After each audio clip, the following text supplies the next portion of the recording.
We've got a wealth of knowledge coming for you tonight on the topic of natural remedies. And by that, I mean very wide, broad discussion from wound care to cancer and diabetes to the cold and flu to hormone imbalances to everything that you want natural remedies for. We're going to bring up shortly our guest tonight, who is Walt Cross, who's got a wealth of experience and knowledge for decades in helping people with their ailments, with their problems, the natural way. We want to see natural remedies, and we're also just going to see what is the difference between conventional allopathic medicine versus the approach that I know this audience has come to know and love through Barbara O'Neill and other teachers that teach on the natural approach. So I want to invite everybody to be a part of this, and our guest Walt Cross as our natural remedies extraordinaire tonight. And Walt, can I just start you off with that big picture question of a philosophical approach to human physiology and disease treatment and prevention, allopathic versus natural? What's your take on that, and what drew you to this as your profession?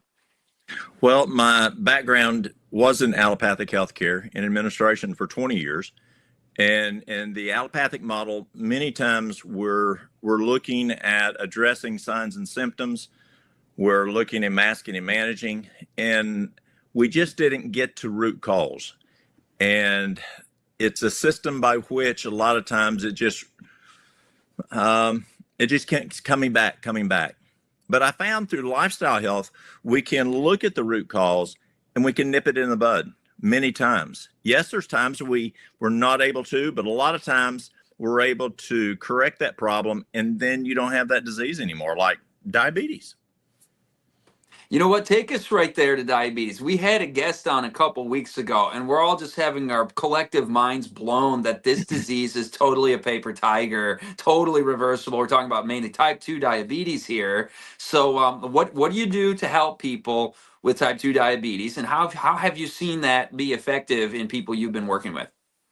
Well, I know when I worked in regular healthcare, we treated it through pharmaceuticals. And I remember when I left corporate and I told corporate I was going to an area that we could reverse type 2 diabetes. And they looked at me and they said, Walt, you are crazy. You're going to ruin your reputation in healthcare. And then I said, you can even improve type 1 diabetes. And they looked at me straight in the eye and they said, Walt, you are stupid. It cannot happen. Well, yes, it can't happen at that time back in regular healthcare because we weren't getting to the root cause. But if you want to find like type 2, type 2 is easier to reverse than toenail fungus. It really is. And so you've got to look at what's the cause. And there's three major causes I find with type 2. One is, let me back up. You've got trillions of cells, and around your cells, you have insulin receptors. And the insulin receptors, what happens is when the cell needs glucose, insulin receptor opens by insulin and allows the glucose into the cell, and everybody's happy. But what happens is when this insulin receptor quits working, and if you have type 2 diabetes, you have insulin resistance. And so that receptor is resistant to the insulin. It just doesn't work right. And then you have to take medicine that can try to assist that insulin receptor. So what happens is when we find the cause and you fix the cause, diabetes can go away. What are three major causes? One is ideal body weight. If you're outside of ideal body weight, the receptor can at times not work. Number two is if there's too much fat in the blood. Number three is if there's too much inflammation. So what do? One, we shrink the cell and we get to ideal body weight. Number two, we look at the fat in the blood, and it can be fat from oil. Now, I live in the South. We fry everything: maters, taters, ice cream, pickles, cheese. And just the other day, I found out you can fry Coca-Cola and Mountain Dew. Crazy, Scott. Isn't that crazy? So we fry everything. If we don't fry it, we pour oil in something. My grandma used to cook green beans, and she would put more than a cup of vegetable oil, and it was okay because it was vegetable oil, she thought, and more than a cup into the green beans, and it looked like an oil slick on top. And it tasted tremendous to my little Southern tongue, but it's not healthy. The other thing that has fat in it that we consume in our diet is dairy, and the other one is meat. And Duke University found if you stop using fat in your diet, like oil, stop using dairy, stop using meat, this is cool. The insulin receptor, the body cleans that insulin receptor out, which is clogged up. Number 3 is inflammation. Now, inflammation can be number one thing Harvard says is processed foods. It can be sleep deprivation. It can be stress. A number of things can cause inflammation. And so you want to address that inflammation. So what do we do? So I use a program by Dr. Walter Kempner, and it's the rice diet that Kempner did. So in the morning, we'll do 3 fruits and a cup of brown rice. For noon, we do a nice big salad. But again, remember, you can't have oil. And so no fats there. So when there's no oil, no dressing, no meat, no cheese.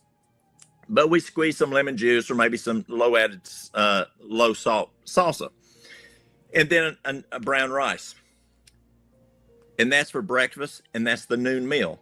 But nothing for supper. See, that's the way you reverse type 2 diabetes, is you don't do supper. You want to breakfast, which is breakfast to supper. You want to break fast from the noon meal to breakfast. That's how you do it. I remember when I went to the clinic 24 years ago, and I went in and I knew we had good outcome indicators, but I went to the doctors. I said, listen, you're not doing a morning snack. You're not doing an afternoon snack. You're not doing supper. You're not doing an HS snack. We've got to do it. And they said, why? They decided to play with me. And I said, because it's a standard of practice. Okay. How many diabetics did you reverse where you came from? I walked out of the room because we never did. We never saw a care plan that said reversing diabetes. It was diabetic management through pharmaceuticals. And so I went to my office and I called this little lady down in Sill, Alabama, called Dr. Agatha Thrash. And I said, Dr. Agatha, I know the outcomes are here, but they're not serving snacks. They're not serving supper to diabetics. Is this a problem? You know what she did, Scott? She started laughing. She said, Walt, that is how you reverse diabetes. And so I felt comfortable then because I had a lot of respect for Dr. Agatha. And it's true. And so number 2 is you got to have exercise. And Kempner found we need to walk 4 times a day. Loma Linda found a 20-minute power walk lowers the blood sugar more than 1 shot of insulin. Isn't that cool? A 20-minute power walk lowers the blood sugar more than 1 shot of insulin. Kempner at Duke found if we exercise 4 times a day, it's much more effective. Drink adequate water, go to bed by 9 o'clock. Diabetes is reversed. It's amazing. And so how long do you stay on the program? Until your ideal body weight. You have a blood sugar, a A1C of 5.6 or less. You have a fasting blood sugar of 99 or less, and there's no medication. That's amazing. By the way, when you're doing those walks for blood sugar control, it's especially helpful to do that after a meal, right? And hopefully Absolutely. The meal is the kind of meal you're talking about, whole plant foods. I brought up the map of obesity rates in various states, and those states you were mentioning that are eating a lot of that refined fat, and it's going to put on the pounds. So I love your program. It's basically the exact same thing our listeners were hearing 2 weeks ago from Louis Burtis. And so it's just what works. We're just reading off the same script called reality. Let's shift to just cold and flu. What do you do for folks who are just encountering, pick something up in the airport and got sick? I mean, do you rush out and buy some of that, sugar, fructose drink, that vitamin C stuff, the marketed at Walgreens? What's the Walt Cross program for? I said program. I hope you noticed that for fending off. And then if you do get cold and flu, knocking it out. Well, Scott, I think the key is not after you've been at the airport. I think it's before you were at the airport. Did you get your sleep ahead of time? I can remember when I worked in regular healthcare, I traveled a lot and I taught a lot there in regular healthcare. And I can remember I'd get up and I'd stop at a gas station. I'd get my Dr. Pepper. I'd get my Snickers bar. And that right there will wipe out your immune system. Only 1 white cell out of 14 white cells is working for 4 hours. And then I'd get to the place we're having the meetings, and they'd have Danishes and whatever. And then I'd walk up to old George, and George had just rubbed his nose, and he'd put his hand out and shake my hand, and then I'd pick that Danish up and eat off of it. Boom. My immune system was blown because I drank my Dr. Pepper. I'd eat my Snickers bar. I didn't get my sleep last night. I'm stressed out, and now I just ate some Danishes. I think pre is so important. Um, those basic 8 laws of health that y'all talk all the time about. That nutrition, the exercise, the water, the sunshine, temperance, making the right decisions, fresh air, diaphragmatic breathing. Scott, people breathe like chihuahuas. They need to breathe diaphragmatic breathing, and they need to have where the stomach goes in and out like a little baby. Yes, fresh air is important. Both of those. Get your sleep and trust in God, which I believe is the most important part of that combination. But I think that being proactive prevents you from even having to worry about it, but then just making the right decisions. Don't place yourself in a situation that is more vulnerable. If someone's over there coughing and snorting, whatever, just don't go walk by them. Hand washing is important. I think that's important. If you're going to proactively go into a situation, you can beef yourself up with vitamin C, with oil of oregano, with I like Alimed, which is tremendous. It's really strong garlic. You can proactively go into it. Echinacea, golden seal, all those guys proactively so that your body's built up because you're going to go on that airplane situation or whatever. But if you do start to catch something, then we need to be, we can learn a lot about dogs and cows and whatever in nature. And if you have a sick dog, does that dog go eat? No, it sits there and it doesn't eat that much. And so, no, we don't need to eat a lot. If we're feeling sick, cut back on the food consumption. Make sure you got plenty of water. Get your rest. And yes, you can still also do things like, your golden seal and your echinacea and your chlorella, all those items to build the immune system. Excellent. By the way, you named something there that on these platforms I always avoid saying, because one of the platforms said this very substance is, a subject of misinformation and medical policy and this and that. It's the main thing in these, and I never say what it is. It sounded like that's actually what's in. Everybody who went to the LSR store knows what's in the Revitagard throat spray and what's in our hand sanitizer. It's one of the most powerful substances we have at our disposal, and I love your approach here. Don't wait till you get sick. When I'm going to the airport literally tomorrow. I'm flying. I'm going to do a seminar. I do seminars on media. So I'm going to a church. I'm going to do a day-long seminar. I am coming armed with all that stuff. I'm going to be taking the oregano oil ahead of time. The elderberry. You didn't mention elderberry. You give that one thumbs up? That's a great one. Good. Wow, we even got fireworks out of the elderberry there. Fantastic. That was an effect I didn't expect. Scott, did you know that researchers in Sydney, Australia found that elderberry prevents virus pathogens from sticking to the wall in the lungs? Awesome. How about pine oil, pine essential oil in a diffuser in your hotel room? Is that something you recommend too? Is there healing properties in the fir and the pine? Absolutely. Let me tell you a quick story. I was teaching a class, maybe 24 years ago, and a little old lady raises her hand. And I said, "Yes, ma'am." And listen to the old folks. They got a lot of information. And I said, "Yes, ma'am." She says, "Let me tell you how to use the pine sap, the pine oil, whatever." She says, "When I was a little girl in 1918, during the influenza, my daddy was a nurse, and we went from house to house in California. And daddy would take care of the folks with the influenza, the Spanish flu. And that got my attention. Serious stuff here now. And these 2 children would go into the house with the father, who's a nurse, house after house after house, day after day, and they didn't get sick. And she said, when we got home at night, daddy'd take a pine knot, he'd hold it over a fire, and pine sap would drop out into the cup of water, and daddy would drink out it, we drink out it, all 3 of us would drink that glass of water." And I said, "Well, how much water, how many drops?" She says, "I don't know. I was a little kid, but it worked." That's amazing. And I can tell you, you want it in the lungs too. So you put it in a pot, you put some of that essential oil in a pot. You got to be careful. You waft it, it can sting. You can get too much, but don't take the pine essential oil in internally, right? But but you can use rosemary. That's not as harsh, and that's got the pinene in it, right? So we've used that in our product development. But I love everything you said, and I've done it. And I'll be drinking my water. I'm not drinking the sugar drinks. I'm sleeping enough. Even when I travel, I try to get my itinerary so I can get a good night of sleep. And listen, brother, I've done over 400 seminar events where I'm traveling and speaking over the last 10 years. I have gotten sick one time, Whoa. and that was COVID. Hmm. And it was Delta. I had a real good case of that. But then earlier this year, I got myself sick. And you know why? Because I didn't do everything I normally do. True.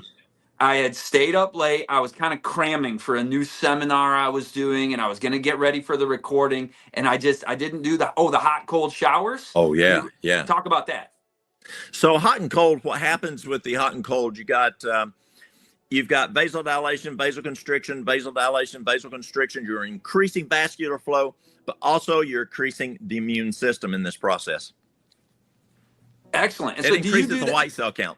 Yeah. Do you do that regularly, or do you only do that if you're fighting something or if somebody's got something around? I mean, I just end every shower with cold. Is that smart? That's the way. I mean, when you finish the shower cold, one, you're going to close cells. The other one's you're going to build white cell count. Excellent. And by the way, if listeners are like, are you joking? There is no way I'm turning my shower to all cold and ending that and being freezing. It works the opposite way, my friends. You will be warm.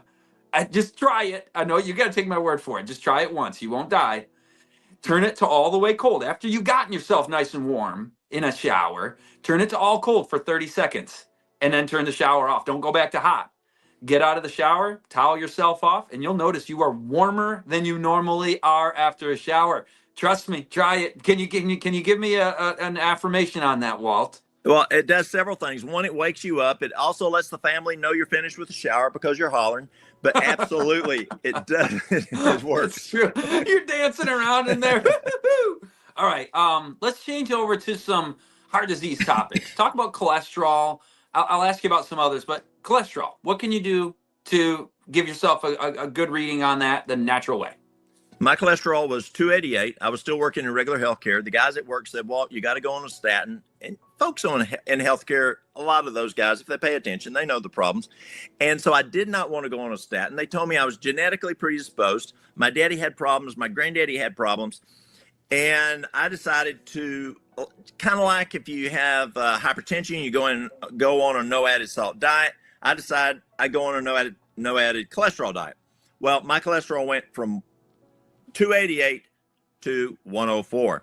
And what it proved to me was it was not genetic predisposition. I was Southern predisposed. And so I was eating what Southern folks ate because that's what my Southern daddy ate. And that's what my Southern granddaddy and all their kinfolk ate. And so what do you do for cholesterol? I think the best thing to do for cholesterol is just don't eat cholesterol. And I found several things that do cause cholesterol to increase. And that is eating cholesterol and what has cholesterol in it. And that's anything with a mother. So if it has dairy, if it has meat, it's got cholesterol in it. I don't care what kind of meat it is, it has cholesterol in it. And the most is brains. Brains has the most. Shrimp has a lot. But any kind, fish, chicken, it all has cholesterol. But also we know that Dr. William Davis, a cardiologist, found that the American wheat, which has 42 chromosomes, instead of the European wheat has 14 chromosomes, through superhybridization, our wheat actually raises the LDL. The American wheat raises the LDL. And so by eating a lot of wheat, that can increase your LDL, the bad cholesterol. Another thing that we found in our research was that cashews actually lower the HDL. And when we stop serving our patients cashews, because a lot of times in lifestyle, you do a lot of cashew stuff because you're instead of using the dairy. And so you're doing cashew butter, cashew cheese, cashew gravy, cashew, whatever, loaf, whatever. A lot of cashews can lower the HDL. And cashews in general, a little bit of time, that's fine. So if you stop the dairy, stop the meat, choose something other than the American wheat, and then, be careful with your cashews. I find the cholesterol goes and drops very rapidly with people. A lot of fiber helps with cholesterol. Also, there's bergamot's good. It will lower it. Garlic lowers it. And so that's what we use. Excellent. When it comes to the nuts, the cashews and the other nuts, you don't need a lot, right? In order to get the cognitive and heart health benefits, it's like a handful, right? Like a palmful. Yes. The whole day. Yes. We find that for cardiac health, if we would do just a little serving, it doesn't take a lot. And your best nuts, you want a PS ratio below 2.0, it's things like walnuts, almonds, pecans. Those are your good nuts. Great, great. Now, while we're on the heart health topic, talk to us about triglycerides. So triglycerides, there's several things that can cause triglycerides: stress, sugar, oil, and meat. And when we cut back on that, and I like using that same diet out of Duke University, where we use that. Dr. Kempner's diet is an excellent program. I know John McDougall said it was the best cardiac diet in the world. We use it when I go to Africa and I teach in Africa. We have significant improvements when we use it over there. And again, that's for breakfast is 3 servings of fruit, 1 cup of brown rice. For the noon meal is a nice big old salad, but no dressing, no oil, no dressing. No cheese, no meat, and another big cup of brown rice. And from a cardiac standpoint, the brown rice has bran, like wheat bran. Well, brown rice has bran. And so the brown rice bran actually helps the cardiac function. And if you have to do supper, then I would repeat breakfast. Yeah, especially that fruit, right? A light supper. And what I'm hearing from a lot of your dietary perspective is, again, a repetition from what I'm hearing all over the place from specialists, and that is the food containing the fiber. It's like the one word, the easy man's description, the simple-minded man's description for the healthiest possible diet. It's like maximize your fiber and your colors and your variety of fruits, vegetables, nuts, grains, legumes, and especially good quality grains like you're talking about. Would that be the same thing with congestive heart failure, where we're on the heart topic? Is it mainly this dietary change that you're discussing? So for CHF, what we're looking at is the same diet, the same exercise aspect, getting that water, getting the bed on time, but also you want to take a look at hawthorn berry. You want to look at CoQ10. Usually with CHF, you have issues in the lungs with fluid. You have issues with edema in the legs. And the best thing I found there is dandelion leaf and L-carnosine. Okay. Well, you've given us a number. I'm wondering if people want to write those down, because you just threw out a bunch there. Could you say them one more time for our listeners? Absolutely. So hawthorn berry, remember hawthorn berry has a half-life of 4 hours. So you want to use that 4 times a day. CoQ10, you want to do that 4 times a day. The dandelion leaf, you want to do that 4 times a day. And then the R-carnitine just once. Excellent. Excellent. And while we're thinking about cholesterol, triglycerides, and congestive heart failure, I want to go back to the cholesterol, because the next question I'm going to ask you, I've heard, and I want your opinion on this, I've heard that this not only helps with upset stomach, and everybody's got to have this in their cupboard for when mommy, my tummy feels bad, or you ate something and what that just didn't settle in your stomach right. Yeah, Jeremy's already on the ball there with the QR code. Yeah, charcoal. That is hugely important to have in your cupboard. And does it also help with cholesterol? It does. Absolutely. And I've seen it happen, and you can be pretty aggressive with it. And I don't know if we can be prescriptive in how much we talk here, but yes, activated charcoal, you can do as much as 4 times a day. There's 2 things you got to watch out for charcoal. Number 1, if you have problems with constipation, if you're taking a lot of charcoal, drink plenty of water, because it can cause constipation. But even more important is if you're taking a prescription medication, do not take it within 2 hours either side. And I tell young girls that come in, if you're on birth control, do not put it within 2 hours of your birth control pill, or it will not work tonight. Or whether you're on naloxone for tachycardia or whatever, it doesn't react with it. It just soaks it up. And that's why we used to use it in the ER for patients that overdosed, or on the ambulances because of patients overdose. I remember a nurse called me one time. She said, "Walt, I gave a patient way too much morphine. What do I do? I read the MAR wrong." I said, "Protocol, charcoal." Boom, took care of it. Fortunately, it was by mouth. It wasn't IV, and there was no problem. What other benefits charcoal externally? Bee stings. What else do you use charcoal for? Externally, I use it for wounds. Let's say you have an infected wound. I use it for, bee stings. My daughter had a brown recluse bite, a bad brown recluse bite. And this is before I knew this, Scott. And because I was trained in regular healthcare and I didn't know this stuff yet. And I took her to my neighbor, an old retired doc, And I mean, this is a bad looking wound. It's red, it's hot, it's very necrotic. And I take her to this old retired doc, and he says to his wife, he says, give me a charcoal poultice. And so she got him a charcoal poultice, put it on there. He says, come back tomorrow night, we'll look at it. I said, what is it, doctor? And he says, don't worry about it, just come back tomorrow night. Because he knew if I knew, I'd take her straight to the ER to get it addressed, and they cut it out back then. And so I trusted him, came back the next night. I went and picked her up, took her over to him. It was no longer red, no longer hot, no longer hard, looked very good. And I said, okay, what was it? He said, oh, it's just a brown recluse bite. Do you know there is no scarring? She has no scar. We've used it on bee stings, and it's amazing externally. Internally, as you said, it is the best thing for food poisoning. If you have a stomach virus, it's just a tremendous tool that is out there. You mentioned wound care. I wanted to ask you more about that. Charcoal is one thing you want to start with, obviously, to disinfect the wound. Maybe you also use a silver wound gel type of thing, or maybe I'm not supposed to talk about that. But what other? I mean, maybe the listener isn't like the hardcore prepper, but what kind of things do we all want to have as practical preparedness measures as far as wound care goes? You mentioned the charcoal. What else? So when you have wound care, number one is nutrition. You've got to have excellent nutrition.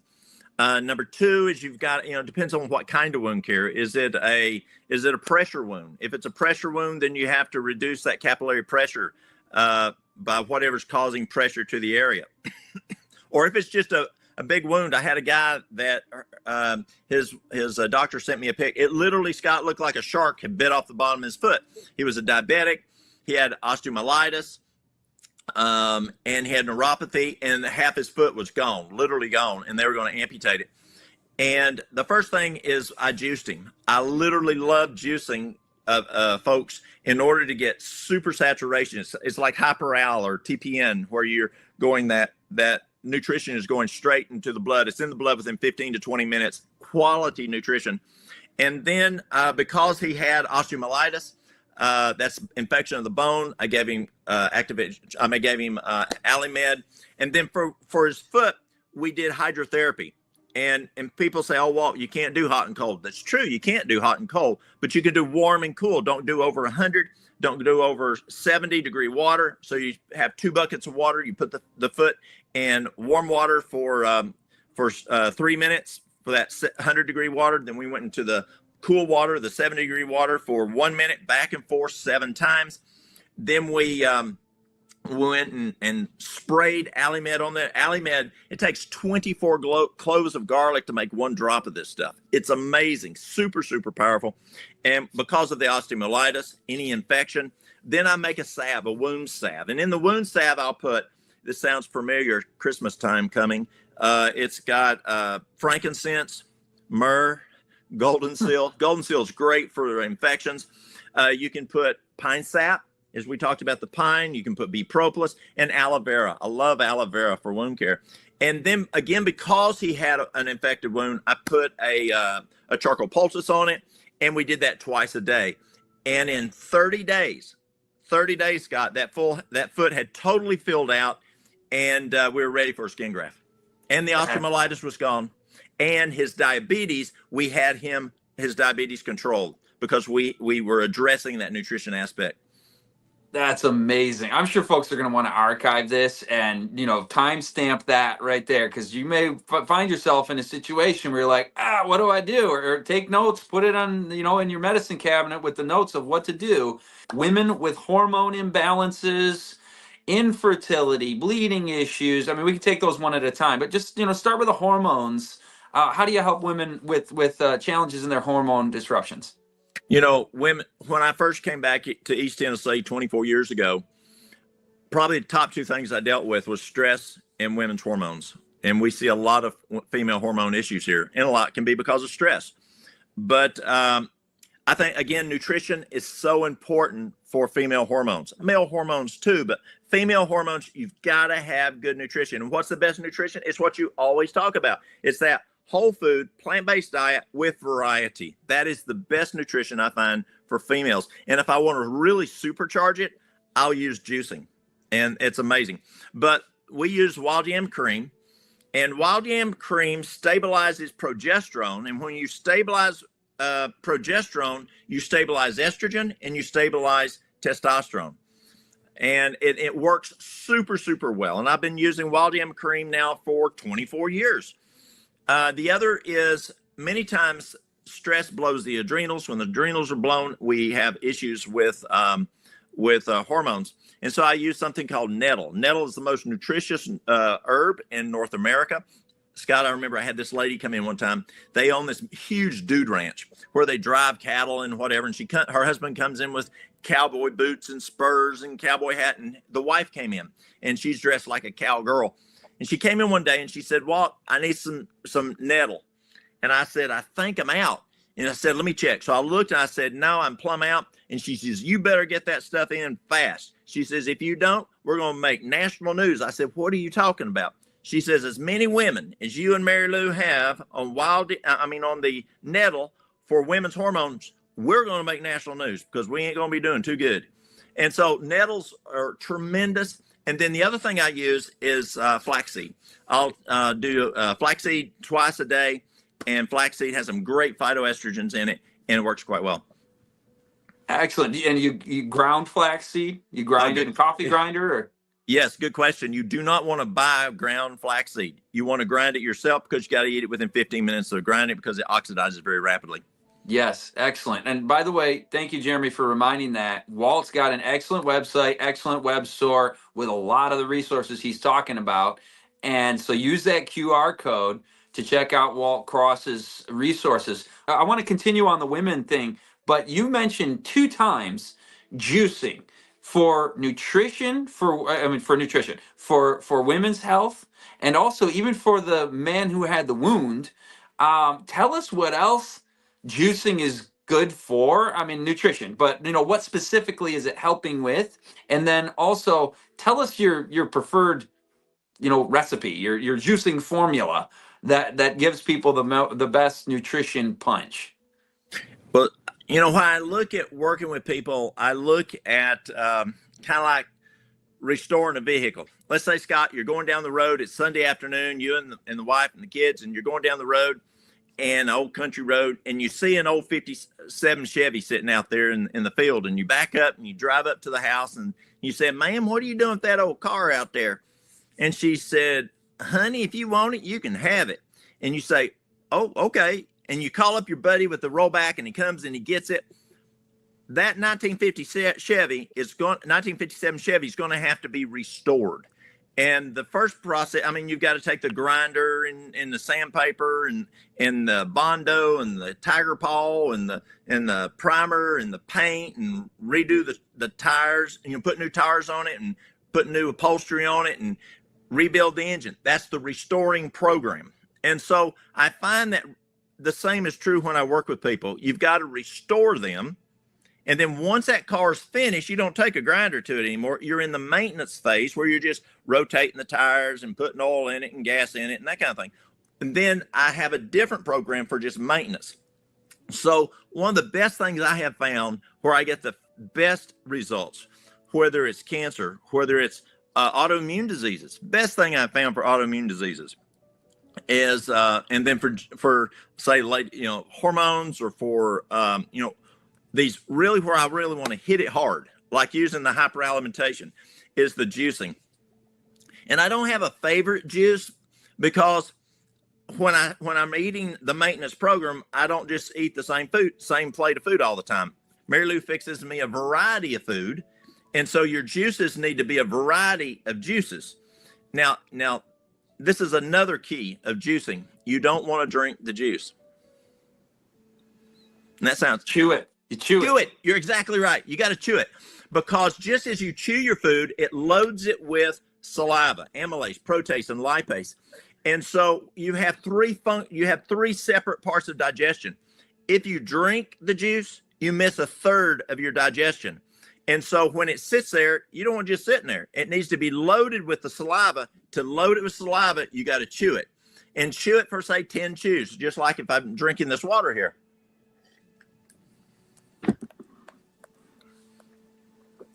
chew it for about 10 times. It's loading that food, liquid food, with amylase, protease, lipase. So when it goes and sits in that first part of the stomach, it starts breaking down. Now, you don't chew the water, though. You're just doing that as an example, right? That is correct. Okay, just making sure. I'm like, oh boy, do I have to incorporate a new health practice into my water? But yeah, I actually chew the juice. We do that, and we go more with the vegetable than the fruit. And Yes. I like putting a little lemon in Oh, it. yeah. Oh Ginger. man, that's so good. Because then if you're putting greens in it, the lemon helps to cut that flavor and just really make it nice, and the ginger as well, very tasty. Yeah. Well, So Scott, be careful though. I okay.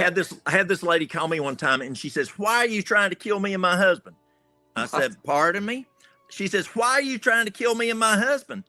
And I said, "What are you talking about?" She said, "You told us to juice, and we're juiced, and we're peeing and pooping blood." And I said, "Ma'am, did you put any beets in that juice?"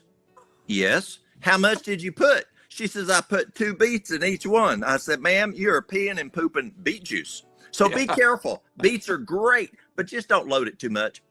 I thought you were going to say don't put too much ginger in there. That can get spicy. I mean, all you need is a Absolutely. tiny little sliver of the ginger. But oh yeah, we use the beets. Man, that's so good for the heart, isn't it? It is. Next, let's get back to the women's. And you know what? Yeah. Infertility that is a big growing issue. Yes. My wife struggled with this years ago. God blessed us with children 13 years ago, but before that, there were some women's issues with hormone imbalance and stuff. Oh, how do you help out women with infertility? I think a lot of times women infertility can be, psychological. They're stressed, but also I believe it can be nutritional. And I find when the ladies will juice, and yes, you can use the wild yam and the nettle and that kind of thing. But the biggest key I find is just getting the lady calmed down, getting her to exercise, getting her to go to bed on time, and juicing. Juicing is phenomenal. Now, Scott, you and I believe 110% the biggest part of this is trusting God.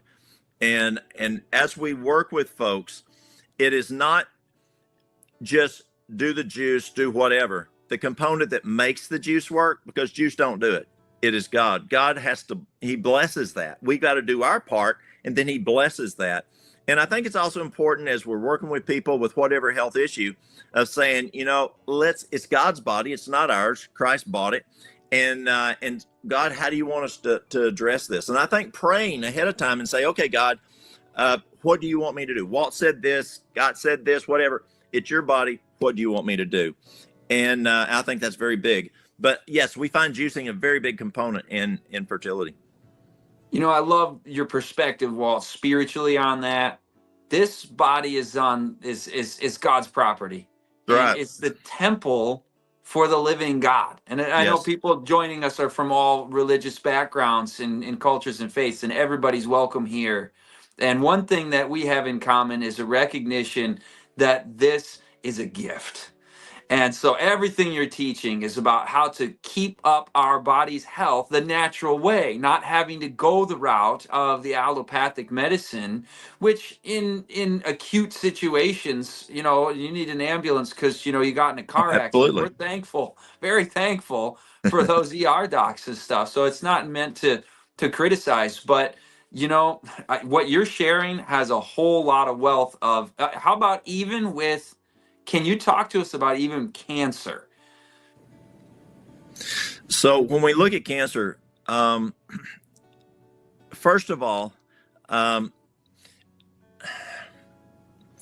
as we look at cancer, there's a number of things that you can do, and so I share with people a list of items, and I just ask them to pray and ask God which one of them to do. But Scott, did you know that there's 100% guarantee to heal cancer? Talk to us. I find if you do 4 things: accept Jesus as your Savior every day, if you become really good friends with him, spend time with him, know him, don't know of him. If you've done something wrong, ask somebody for forgiveness and ask God for forgiveness, and just don't do it again. Turn away from it. And number 4, read the Bible and do what it says. If it says do it, do it. If it says don't do it, don't do it. And I really believe that's important, because in that book, it says that if we do those 4 things, God will give us healing. It may not be right now, but when Christ comes, there will be 100% healing. And I believe that's super, super important. That gives us hope in a world today that's losing hope. But yes, there's some things we can do. Pause Again, right there. Well, yes. I want you to give some natural remedies on cancer, but I want what you just said to sink in with the gravity of what it is. And, I hold in my hands the word of God. I want anybody listening to this who's wondering about this faith, that faith, what am I to believe? Is this, some religious people with some agenda? I want you to just study the word of God for yourself. Don't take anybody's word for Amen. it. Not a preacher, not another human being, only God's word for it. And if you send me an email, I want to personally send you a link to a Bible study where you can look at these things for yourself, evaluate them, pray about them. Maybe you already are a Christian or you believe in God and you want to learn more. Please email me, because we're here always to talk about physical health. But the most important thing to us and anybody who thinks eternally about things is our spiritual health, and that helps our physical health, doesn't it? Amen. So my email address is just my first and last name at gmail.com. I want to just invite anybody to send me an email and say, hey, could you please send me the Bible study link? Just scottritsema at gmail.com. And I'd be delighted to dialogue with you over email. Just send you the link and you watch it and study and move along and see where the Lord takes you on that. But Walt, I interrupted you. You wanted to give us some practical tips on the cancer front. Absolutely. And thank you there, because I believe that's the most important. One is look at your vitamin D level. It's not how much you take, because I had a lady come in one time. She's Caucasian. She does landscaping. She takes 5,000 IUs a day, and her blood level was 12. And so, and the lab says 30 to 100 is normal now. But you have neurologists that are saying just for psychological function or brain function, you need at least 60. But if you want to go to immune function, you need 80 to 100. So that vitamin D level is very important. Yes, magnesium makes if your magnesium's low, it can affect your vitamin D, your K2. There's a number of things that does affect vitamin D, but vitamin D is important for the immune function. Another one is melatonin. This is a new one that we're really learning on, is melatonin. And there's been over 4,000 published papers on this. And we're finding that melatonin is amazing in addressing cancer with tremendous outcomes. And they're doing like 180 milligrams an hour of sleep. Or if it's metastasized, they're doing 60 to 120 milligrams 4 times a day.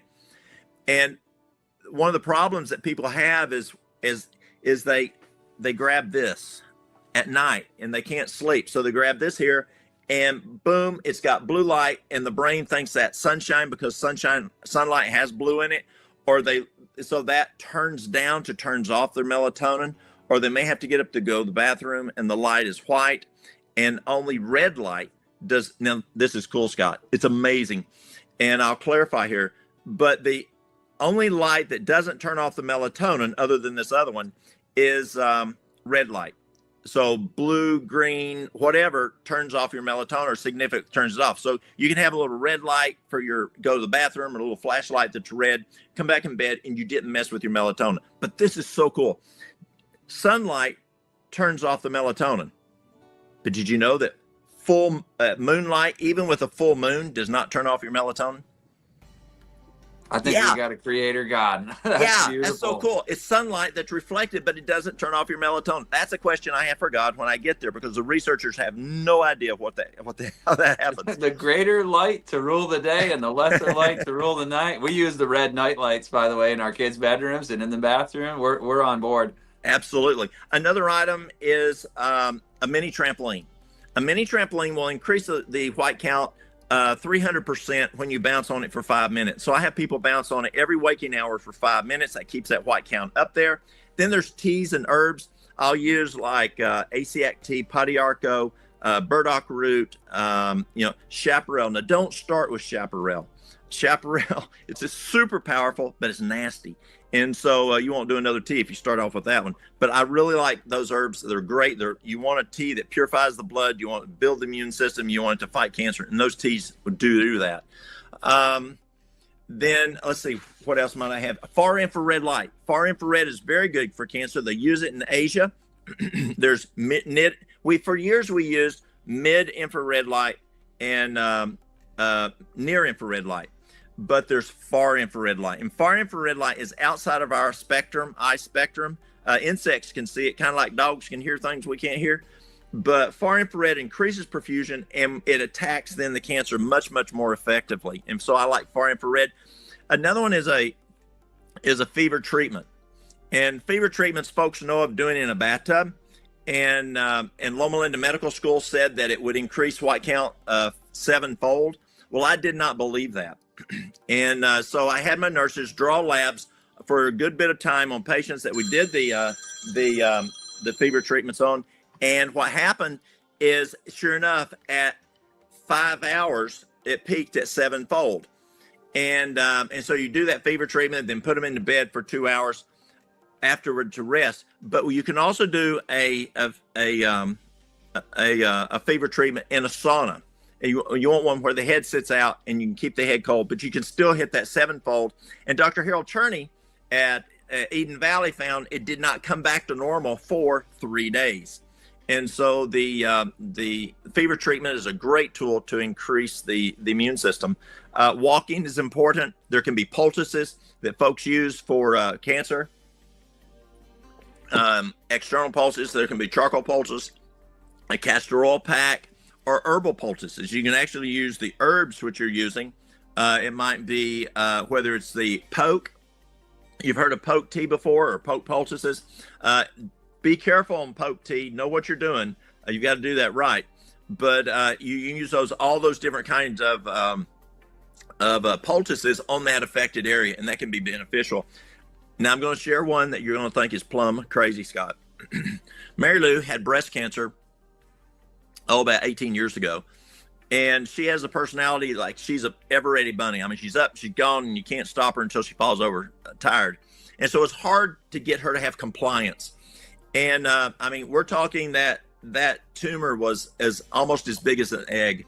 And finally, I hog-tired her enough. I sent her to some friends down in Venezuela. We got it down much less smaller than a pea. We're doing great.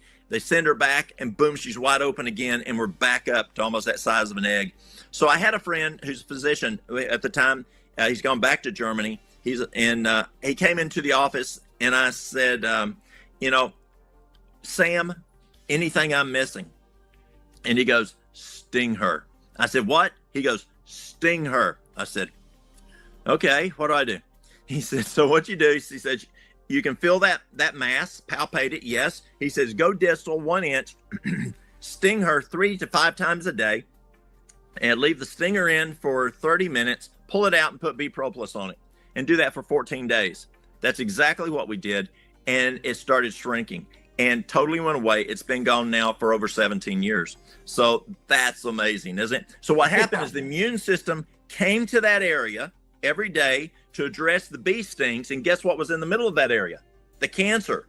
And we just super saturated that part of the body with the immune system to deal with the stings, but it also attacked the cancer, and it worked. Now, again, I believe God blessed. So those are some of the things that we do for cancer. There's other things, but those are big ones we do. What do you say, Walt? We go to Q&A. Great. Jeremy, throw some questions at us. We got Mitch, and he's from New Jersey. A little shout out there. How you doing there, Mitch? And South Carolina, Dinah, welcome. Fellow Southerner, neighbor to Walt. Christina from Massachusetts, thanks for joining us. And Alyssa from Phoenix. Thanks for being with us, Alyssa. Oscar from New York, New York, a place so nice I named it twice. Awesome, brother. And Eunice watching from Zambia. Lusaka, my wife was born in Zimbabwe. Your next door neighbor there. That's special. I wonder how I can prevent swelling of my feet. I don't have any diabetes or any known sickness. What do you say, Walt? There's several things. You can try doing hot and cold fomentations. You can try doing the dandelion leaf, but you want to find out what is the root cause. And you know, you know how these new cars are, Scott, and not like the cars when I was a kid. You know, my daddy taught me to work and rebuild engines and stuff when I was a boy, and you could actually climb in almost to the engine compartment back then. And today you can't even stick hardly everything in there, and they got to put the battery under somewhere else because there's no room for it. And so if your car's not running right, you take it to the mechanic, and he puts it on a machine, and he does diagnostics, and it says your number one plug's not working. That mechanic does not need to change my plug. I know how to change plugs, and so I can do it. But sometimes I just need that diagnostics. So it is good to go to a doctor. He understands, you know, assessing the patient. He understands what's going on. Get that diagnosis. Find out what it is. Then you can come back and take a look at it and see if that's something that you might be able to do natural. But that diagnosis can be very, very helpful. And I would encourage a diagnosis on why are those feet swelling, and then come back. And you don't want to just mask and manage with the hot and cold or with the dandelion leaf, because you're just going to have to keep doing it. Let's find out what the cause is and then get rid of the cause. Great answer. Claudia, listening from Costa Rica. Welcome, Claudia. And Frida from Arizona. Thank you for being with us tonight. Demore from Japan. Love it. Other side of the world. Man, what an awesome listening audience we have. This is Oscar. He's telling Claudia he lived in Costa Rica for 5 years. You have a beautiful country, Claudia. I've been there. Virginia, some beautiful country in Virginia as well. And thanks for joining us, Anne. Claudia asks, this is funny. You said diabetes is easier to treat than toenail fungus. I wanted to ask you, Walt, how do you treat the toenail fungus? And Claudia has asked it. You know, Claudia, that's a tough one. And it's a very good question, Claudia. Number one, Dr. Harold Cherney found that it can be a deficiency in lactobacillus, which is a probiotic. And I know one of the courses I took in school in nutrition did talk about if lactobacillus is off, that it can affect toenail fungus. So get you a really good broad spectrum probiotic at least 50 strains, and that can be very beneficial. And 50 billion, or at least 10 strains, but I use 60 strains. Sometimes I'll use 100 strains, but at least say 10, 12 strains, and then at least 50 billion. You want that lactobacillus, that can help. The other is what I use is, let's say use tea tree in the morning, and then use, say, some olive oregano at night, or vice versa. Olive oregano, be careful, it gets a little hot. You may have to put something around the edge, but you do want it to get in, around. And then as that nail grows, you want to keep cutting that. One of the problems with nail fungus is it takes a while. It can take 6 to 12 months for it to work. And it's got to be, Scott, contiguous. Yeah. Just like those books behind you, they're contiguous. There's not a book pulled out. It's not, and it's every single one is right there. It's got to be every day. And people just give up on it. And you got to stick with it for that 6 to 12 months. Yep, absolutely. And Allie D, thanks for mentioning the tea tree oil. I was going to ask Walt that because that's what my wife uses a lot for things like that with our children. My wife's also from Canada, by the way. So thanks for joining us from Alberta and from Louisiana. Another Southerner, Christine, yes. Thanks for being with us. And Melissa, how to reverse deep vein thrombosis or pulmonary embolism? That's a tough one. You have to be careful there. Because you don't want to throw it. And so water's very important. Water is your best blood thinner.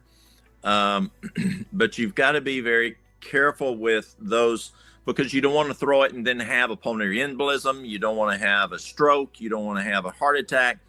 And so your diet is very important. You want to have a diet that, when I took nutrition classes from Cornell, Dr. T. Colin Campbell taught us the best way to address something like that is a diet that is whole food, plant-based, with variety, and not just plant-based. Because did you know that Fruit Loops are plant-based? Or even, did you know that Oreos are plant-based? French fries. Yeah, it's got to be whole food, plant-based, but again, very important. And Harvard talks about this a lot. It's got to be whole food. And Dr. Campbell and also Dr. Esselstyn at Cleveland Clinic found that whole food plant-based diet is very good to help slowly start to address this issue. And the diet is very important. And yes, there's things like nattokinase, there's things like garlic, there's things like Concord grape juice. But also be careful, as you know, you want to be careful not to do, you know, massages and things like that. Be careful of those legs. But that's what I understand. You want to be careful. And that diet is so important there. Yeah. By the way, you studied under Campbell. Did I hear that right? Yeah, I had classes. Campbell was great. You want me to tell you this is cool. You want me to tell you a classroom backstory? Yeah, I'll tell you a Campbell story. So Campbell grew up in he was born up north, but as a young boy came to Southwest Virginia. Lived on a dairy farm, beef cattle, and grew up there. And then, got to Cornell. He's over the department there. And he had a personal hypothesis that we needed more dairy, we needed more meat.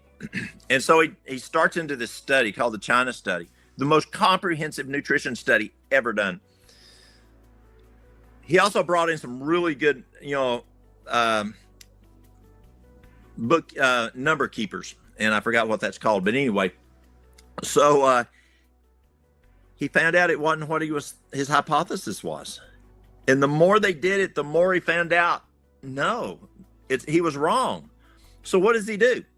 I mean, does he play with the numbers? You took statistics. I took statistics. Play with the numbers. But here's what's cool. Here's what he told us. He could hear in his mind his daddy telling him, when he was a little boy back on that little farm in Virginia, Colin, never lie. This is what he told us in class. Colin, never lie. And that beautiful. There is what then did it. I'm sorry, y'all. And what happened was he told the story. He told the truth. And he then, we now have the China study because of that. Because what his daddy told him when he was a little bitty boy, Colin, never lie. That's a beautiful story. Ray asks, is coconut oil good for inflammation? Ray, that's a tough one for me because we were so brainwashed that coconut oil was bad for you.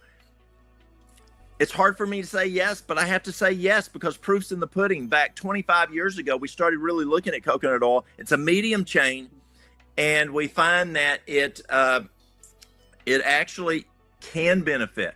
Alzheimer's and other issues can benefit with coconut oil. Excellent. Alzheimer's is a inflammation-related condition? Yes. Oh, gotcha. Seeker of Truth. Walt, I remember hearing your wife has COPD or some kind of lung condition in one of your videos. How do you manage it? Have you seen an improvement in her condition? Her lung issue is because of when she was a young girl, she had leukemia. For a year and a half, she was on medications. That caused her heart to go into heart failure 4 years ago. She had an ejection fraction of 10-15, and we're bringing that back up. But it also caused problems with her lungs. And what I find with her is if I can get her to follow the rest component. She's a very work hard person. And if I can get her to follow that, she does well. And that's the same for all of us. We've got to follow those 8 laws of health. And when we break just one of them, it can cause problems. And it's hard for us to expect change if we don't change them. Yeah, you got that right. Georgia, we got a lot of Southerners represented today. That's a good thing. They can understand me. Yeah. Yes, if folks wondered what he meant when he said oil, we call that in the North oil. I'm sure you picked it up eventually, but Northeast Florida, boy, yeah, praying for safety to all of those just south of you, down across Tampa, Sarasota, Bradenton area. That's coming hard. I don't eat after dark. 2 20-minute power walks times 4. Linda's doing what you say. Yes. What are you eating? I missed it. Okay, she wants you to go back to the brown rice and your diabetes reversal and your heart disease. We don't call it a treatment. We're not treating, diagnosing, or curing anything, of course. There's the obligatory disclaimer. But could you go over that for Linda again? Absolutely, Linda. We also find that very good for renal failure, also for losing weight. It's a tremendous program that Dr. Kempner, he was a MD, also a PhD, and I think it was biochemistry, a tremendous physician. And what it is for breakfast is 3 servings of fruit. A serving is each apple, orange, pear. If you have diabetes, let's say a banana causes your blood sugar to go crazy, or grapes causes your blood sugar to go crazy. Just wait a little while till you get to those guys, until we get this thing reversed, and then we can start even going with those guys. But so 3 servings of fruit, that's each, or little stuff like strawberries, blueberries, raspberries, a half a cup, and then 1 cup of brown rice. For the noon meal is a nice big old vegetable salad, cucumbers, broccoli, cauliflower, that kind of thing.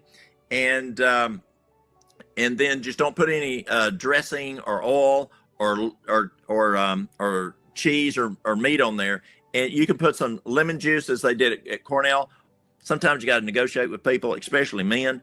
And so putting some nice salsa on there, doesn't have a lot of sodium on there.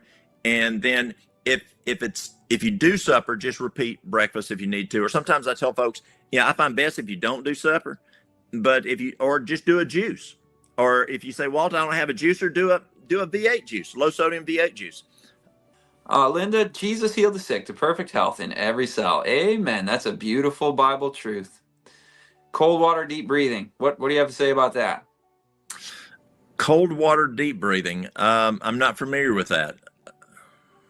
Well, those maybe are 2 separate things. People are doing these ice baths, getting into 40-degree water or whatever, and then also deep breathing as a separate exercise. 4-7-9 breathing or whatever. You can talk about those too. Okay, so cold water. If you finish your showers with cold water, and it's not good to drink cold water. That's kind of a little difficult on your stomach. Your stomach has to stop digestion if you're doing it with meals, or even at non-meal times. It's a little hard on the stomach to take cold water. It takes a lot of energy to warm it up. Room temperature water's a whole lot better. And deep breathing, absolutely. You want that. If you ever, let's say you played a trumpet. I played a trumpet years ago. If you want to hit that good high C, you've got to have diaphragmatic breathing. Or if you're a soprano and you want to hit that real good high note, you've got to have that good diaphragmatic breathing. And I remember we had a voice teacher. He would lay you down on the floor. He'd stick a book on your stomach and say, go back to the room and learn how to breathe, where that book goes up and down. Yep, that's it. And you get the proper amount of oxygen that way. So Absolutely. You're not deprived of oxygen to the brain and to every cell. And also you're getting rid of the waste. So one, you're getting more oxygen in, the other is you're getting rid of the waste more effectively. When you talk about waste, I think a lot of people miss out on the fact that what comes out of your lungs is waste. And so if we're breathing our own waste, that's not healthy, is it? No, I mean, there are contexts where you need to do that, I guess. But what helps with migraines? Migraines can be a number of issues. You want to find root cause. One of the treatments I found that works. Let me tell you a story. Can I tell you a story? Please. So we were doing a class for kids from elementary school up to 12th grade down in Collegedale, Tennessee at McDonald Road Church. And so it started on Sunday, Monday, Tuesday, Wednesday. Thursday morning, this lady comes in, and we're teaching these kids hydrotherapy, herbs, and different things. This lady comes in. She says, I need to tell you something about what happened yesterday. And I thought she was upset. She's my little kindergartner. I took her home, and she said I identified that I was having a terrible migraine, and she takes me into the kitchen, sets me down in the chair. She goes and gets 2 buckets, one of hot water, one with ice water, 2 washcloths, and she sits down and she prays that God will bless this treatment. She then sets my feet down in the hot water. She takes these 2 washcloths, puts one on my forehead, one on my back, and she keeps changing that out. And she says, my migraine went away. And it works. It works tremendously. Now, not that you can carry a chair around with you all the time. And so you want to try to figure out what the cause is. And the cause of migraines can be a variety of things. It can be because you have constipation. It can be because you're dehydrated. It can be because you need a neck alignment. I know someone that they get migraines a lot, and when they do, they go to the chiropractor. It gets migraines gone for weeks. It can be because your glasses. It could be that you need a new prescription for your your glasses. It can be sinus issue. It's a lot of different things. Again, you want to get to that root cause to try to figure out what it is. And sometimes a physician can help you out more. Maybe an integrated physician can do that. Not someone just says, let me give you a pill. But you want to find out what your root cause is. You can't haul a chair around with you all the time. Yes, there's things like butterbur. Butterbur's great for migraines. You can put some peppermint up here. That can help with migraines. Lavender, but especially peppermint and lavender can help with it. Don't let it drip in your eyes. That's essential oil. But you want to find that root cause. I solved migraines 20 years ago by just getting off of processed foods, caffeine, sugar, just anything refined, processed, and caffeinated beverages and sugar, and they disappeared, and I never had them for literally 20 years to this year. It's 2004, and my wife and I went and got ourselves healthy. She's new to all this and is thankful for the work that we're doing. So thanks. Welcome to Living Springs. We're glad to have you. Tony says, best herb supplement for HBP. So again, I don't want to mask and manage. If you're wanting the best herbs, you're looking at high blood pressure. I take that's what he's talking about is hawthornberry. But you want to get to root cause. What's the cause? Number one cause of high blood pressure is stress. Stress raises cortisol, lowers potassium. Number two is dehydration. Dehydration affects blood pressure in many ways. The blood is thicker, it's stickier, brain doesn't work as well, you're more prone to stress. Your conductivity goes up, so electricity in the body. You don't urinate as much. There's a number of reasons that dehydration can cause it. Ideal body weight can cause high blood pressure. Sleep deprivation. The American Heart Association, just June of last year, 2 years ago of 22, found that an eighth cause of cardiovascular disease is getting less than 7 hours of sleep 2 days a week. And they found that can cause hypertension. Just 2 days a week, less than 7 hours of sleep, now can be a major cause of hypertension. Kidney function. And kidneys are the switches that regulate blood pressure. And so if you have renal issues, and that's another reason dehydration is it affects the renal function. It can be too much sodium. And I don't find as much issues with like Celtic salt and Himalayan salt as I do the little girl with the umbrella. She's the one that will kill you. Then, do you have clogged arteries, atherosclerosis? If you want to get a pressure on your hose more, put a smaller end on the end. That's going to drive up the pressure. If you have hardening of the arteries, arteriosclerosis, and the vessels don't go like this, they get stiff, then your internal pressure is going to be higher when that heart beats. And so that's going to, drive up your blood pressure. The other is just cardiac issues. Excellent. Very comprehensive answer. What about charcoal for parasites? I've never used charcoal for parasites, and it may work. I like black walnut and wormwood. It works extremely well. And again, it may work. I'm just unaware of it. Great. Got any tips for detoxing heavy metals, aluminum in particular? I don't know aluminum in particular, but I know that for heavy metals, the best thing I found is cilantro and chlorella. You can also do let's say you get a hot shower. Then you get in a sauna for 18 minutes, and then you get in a hot shower and in with cold.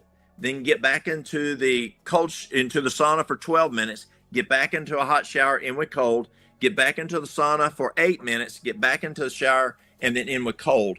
And that vasodilation, vasoconstriction, you can actually get rid and sweat out issues with some toxicities there. And we've seen heavy metals also reduce in that process. Excellent. Where do we buy all the pine sap? The Alimed, the garlic. So Jeremy, put up Walt's store again, and or the QR code for his website. And I've got to get that Alimed. I didn't know about that one. That was it's phenomenal. Let me tell you, well, maybe I can't hear. We have folks that come in with MRSA. It blows the doors off of any of the medication that we ever used.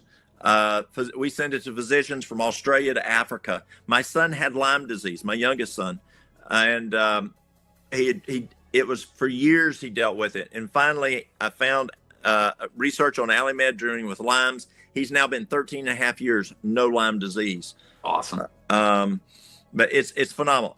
the Allison is antibacterial, antiviral, antifungal, antiparasitic, and antimicrobial. And so it's What a gift. an OTC, over the counter, that you don't have to have a prescription for, that knocks bacterial viruses. Just is phenomenal. Walt, what do you suggest for somebody with neck pain, with titanium rods in the neck? What can you mention to help? That's a tough one. That one there, you've got an anatomical issue here that is not fixable. But I have good news. You want some good news? We can get that fixed down the road. But we don't have to live. You don't have to deal with that forever. But there's a product I use. There's several things: wild lettuce, Jamaican dogwood, California poppy. Those three herbs are phenomenal. And I add skullcap to that. It's a great nervine to add to that. And I make a tea out of it and drink 1 cup every waking 2 hours. And it works quite well. You take a quart of water, bring it to a boil, turn it off, make it an infusion, put a cup of the wild lettuce or one of the others or a combination, and make a cup of the herb, and make an infusion, let it sit there for at least 30 minutes overnight. And then you just drink 1 cup every waking 2 hours. If it works well, go to 3, just to least dosing. There's something called Curcumin, which is a tremendous tool you may have in your store by Terry Naturally. And it's very, very effective on pain. If it's more of a inflammation aspect, they have Cure Med, and Cure Med, you'd have to take like 500 capsules of turmeric to make it equal. Wow. And what you just described helps pain across the board, right? Not just the neck pain of our Absolutely. friend Pam. Okay, good. Absolutely. Good. My dad had multiple back surgeries. He was on a morphine pump, and I got him on the Curcumin, and it worked better than any of the meds. Excellent. That's a curcumin product, right? It is curcumin. Choco wonders how they can get in touch with you. Okay, go back to. Do I need to say it here? Or? You can shout out your contact info or your website or whatever. How can people get in touch with you? I'd imagine this isn't the only person that's going to want to follow up with you.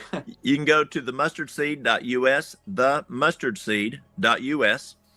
You can give us a call, 423-623-4091, and be patient.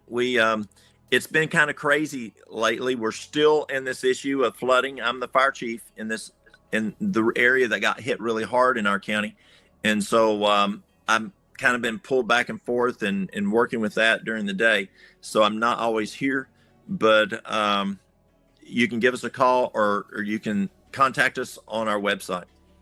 Well, I want to thank you on behalf of humanity for serving in that capacity, in addition to helping people with their health, because there are so many needs right now and emergencies happening. And, people with good hearts, with a godly impulse coming through to serve and help. I respect that and appreciate that. And to all our first responders, those who do it for a living, and those people who are giving their vacation time to go with their church and help out, just love you guys. And in fact, somebody from my team from my Belt of Truth Ministries, which is what I also do in addition to hosting LSR Live, was literally just down there tromping through the mud, and it's a labor of love for sure.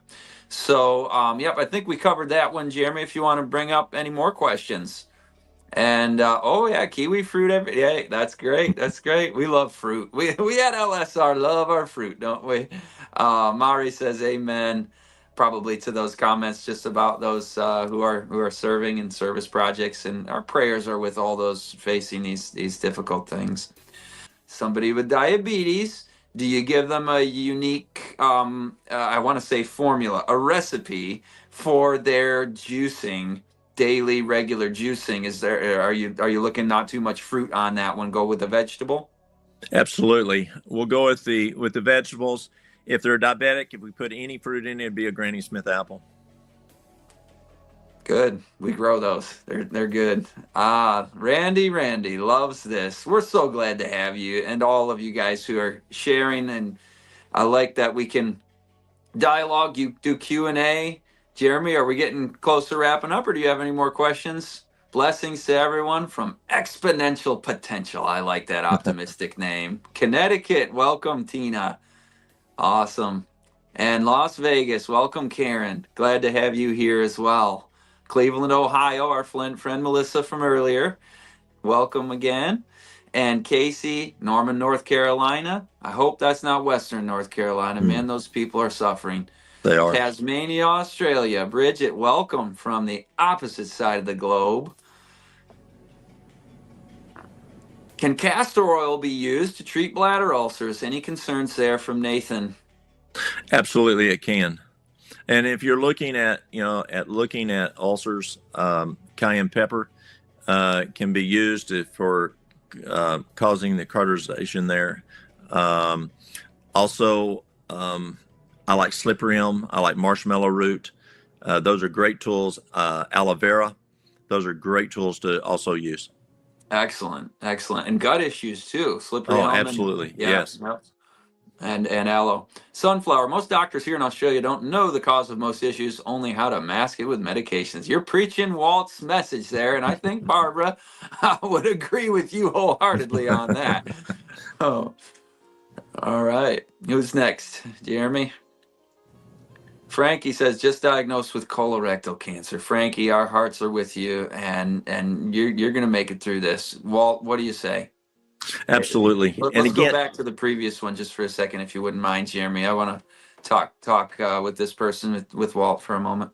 When you look at this, many times people will, they spend all, let's say, Frankie, and I don't know how old you are, but let's say that you're 75 years old.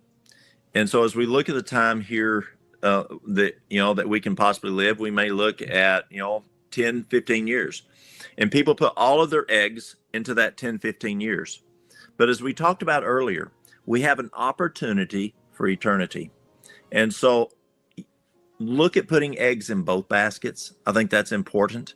Yes, look at working, seeing what you can do on the colorectal cancer now. But don't forget what we talked about earlier, eternity and perfect healing. And that is amazing. If you have any questions on that, check with Scott's what he offered before. It is amazing. And there's hope. There really is hope. From the standpoint of what you can do now, we talked about, I like juicing a lot, and things to address colorectal cancer, as we just talked just a moment ago, the marshmallow root, the slippery elm, the licorice root, the aloe vera, all are great. You can also do some things rectally, because that way the hydrochloric acid isn't breaking down. There's a very, very wise man, Dr. Kellogg, and he found that out, that many times the stomach acids will break things down, and he would use things like you can use the aloe vera as an enema, or some of the herbal teas as an enema. And we've done enemas for years. We used to. We don't see it as much now because it's kind of a messy thing. But those items I mentioned, the juicing, the exercise, things to build your immune system. And I think that's very important. The other is your mind. I find that, can I give you a simple recipe for the mind? Take a piece of paper. And on that piece of paper, because stress is huge, and Frankie, you need to look at stress right now. And write all your stressors down on a piece of paper. And then get another piece of paper and draw a T. On the top left, put controllables. On the right, put non-controllables, things that you can't control. And then on the left side, you're putting those things that you can, the right side you can't. And then take that piece of paper and carefully tear it in half. Set the ones down that you can control, put them there. And the non-controllable ones, sit down and have a talk with God and give them to him. He loves you. He loves you more than you love your children or anyone else. And he wants to help you. Give those to him. Now, don't take them back. A lot of people have OCD on grabbing those back, but give them to him. And Satan's going to go, this is your problem. This is your problem. And I found this to be 100% guarantee, Frankie. It's amazing. When Satan does that, say, that's not mine. That's God's. Now go on. Go talk to him. And then you say, in Jesus' name, Satan, get thee behind me. I don't care if you say it for 20 minutes, 30 minutes. He will stop bothering you. He cannot get through that. I've never found anyone that did that he could continue bothering. And just give those to God, because there's never a thing you can do. then the ones you can do something about, take his hand and work with those. And I think that's very important. Excellent. Fireman, doctor, preacher. Oh, that's excellent. Before we go to Angela, I'll just appreciate Angela here, thanking us for our time, praising the Lord Jesus Christ. And no matter what background anybody here is from, you look at the stories of Jesus and you're like, that's goodness and love personified right there. Ontario, Canada, welcome. And by the way, back on Frankie, Walt. Yeah, thanks, Jazzy. Um, on the dietary front, are you recommending going to that whole plant food for that colorectal cancer as well? Laying off the meat, dairy, eggs, oil, sugar, refined foods, going whole plant food for that? I would definitely, and I'd even be more specific. I'd go and look at the the diet that Gershon used, where you're using the juices 8 ounces every for 12, 13 hours. You're getting 104 ounces of juice. It's copious and it works very, very well. If you're looking for solid foods, the best thing I'd recommend is do this for 21 days. Take potatoes, carrots, celery, and onions. Potatoes, carrots, celery, and onions. Make a soup out of that. And you can have up to a quart each meal. But that there is amazing for going in and healing that colon and giving good phytochemicals to that colon. Excellent. Any other questions, Jeremy? Jeremy's our engineer in the back end here, is whom I'm talking to, putting all your comments back up. This has been a good interview. I think we're winding down because I'm not seeing any more questions pop up. And Walt, I have really enjoyed this interview. I really enjoyed having you as a guest tonight. Thank you for the 1,000 factoids and tips that we got in under an hour and a half tonight. And thanks to our producer, Christian Digital Network. From likes to lives changed. Please scan that QR code, subscribe to CDN on YouTube, and we'll see you all next